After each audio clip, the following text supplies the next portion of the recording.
Tyd wag vir niemand nie. Dit gee nie om vir jou planne nie. Maak nie saak hoe goed hulle is nie. Tyd stief voort. Sekonde na sekonde. Uur na uur. Jaar na jaar. Hoe langer dit verbygaan, hoe meer begin dit patrone maak. En hoe meer begin mense hierdie patrone herken. Die eerste herfsblaar wat val. Die eerste koue in die lug wat saggies fluister van winter.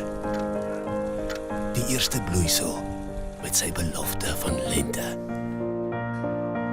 Die eerste somerreën.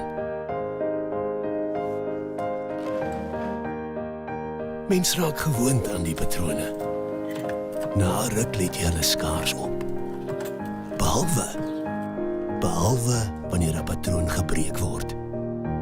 Wanneer tyd verbygaan, maar jou verwagtinge hak vas en word nie vervul nie. Dan skrik jy wakker uit jou dwaal en besef iets is nie reg nie.